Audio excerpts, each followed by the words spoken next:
get straight A's at MIT, like the place where you spent your effort was that. It was just like building cool stuff because it was fun. Can I actually add just one more point? Yeah.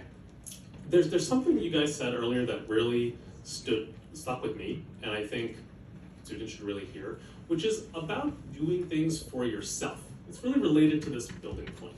You know, I think that if I had to guess, for the people who are here at MIT, coming from two people who got rejected from MIT, I think the only school either of us got rejected to was MIT,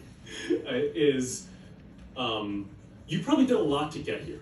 You probably, if I had to guess, throughout the course of your life, spent a lot of time doing cool things, learning really hard, or working really hard, learning a lot of things.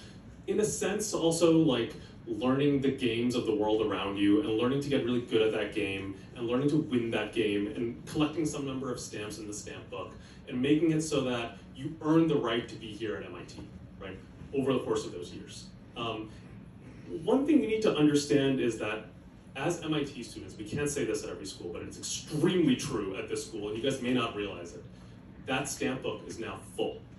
Like, you don't need to do anything for anyone else. You don't need to do anything because it looks prestigious or good. You don't need to do anything in order to get to the experience to do something else. You can just do the thing.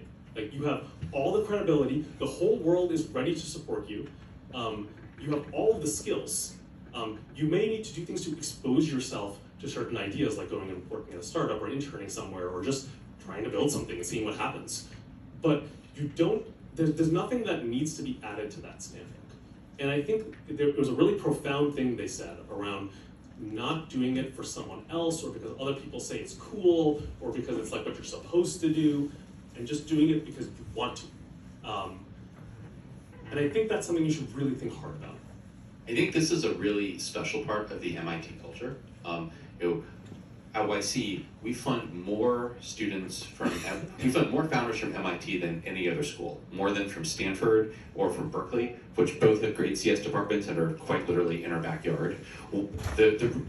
Why is it that we fund so many MIT people? Why I was able to show you this photo with all those company names? It's because of this unique culture at MIT. Like MIT has this like hacker culture, this builder culture of people just like building stuff for fun and like doing crazy hacks, and like that culture, that is like the essential culture of startups. That's what that's the same culture that YC has actually. Like I'd argue that like MIT's culture is like most closely matched to YC's culture of like any school in the world.